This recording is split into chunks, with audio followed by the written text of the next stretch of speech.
Balikan po natin ngayon ang report ni Julian Bunag.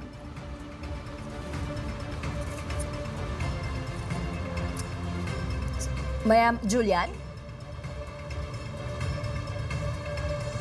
Kasi ng komiteng araw ang House Bill number 2700 na layong magkaroon ng libreng kuryente ang pamilyang kabilang sa mga nasa monthly low consumption at pagtatayo ng direktang government subsidy para sa mga pamilyang kabilang dito.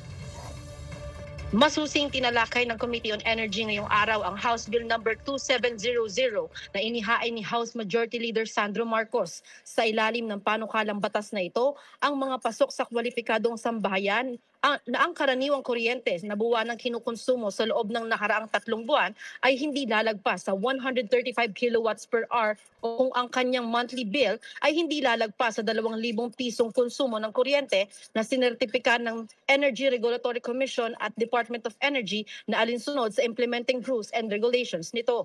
Sa tulong ng direct government subsidy, tuwirang sasagutin nito ang kuryenteng nagastos ng mga eligible households sa loob ng itinakdang monthly consumption threshold na hiwalay sa at naiiba sa anumang cross-subsidy. Sa naging pagdinig ng komite, otomatikong kasama sa nasabing panukalang batas ang mga miyembro ng 4Ps na ayon sa pinakahuling datos ng ERC, aabot sa 3.6 million households ang mga ito. Sa panig naman ng mga consumer na dumalo sa pagdinig, isa si Nick Sator Jr. sa mga nagmungkahi na sana makasama ang mga katulad nilang consumer sa mga technical working group ng komite at makapagpasa rin ng kanilang mga position paper para maging holistic at balanse ang pagbabalangkas ng batas kaugnay sa mga bagay na ito. Base sa survey ng Philippine Statistics Authority, aabot sa 2.5 million ang mga pamilyang kumukonsumo ng hindi lalagpas sa 2,000 pesos per month. Ayon naman sa ilang mga ahensya ng gobyernong dumalo din sa pagdinig, bagamat sila ay pabor sa panukalang batas na ito ay dapat pa rin mapag-aralan lalo na sa pagtukoy sa mga magiging kwalipikado sa naturang panukalang batas.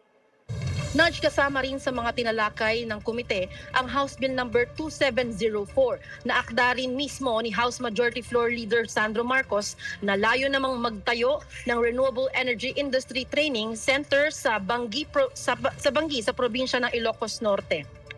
Mula rito sa Kamara, nauna sa mga balitang totoo at laging bago, Julian Bunag, alauna sa balita ng Congress TV.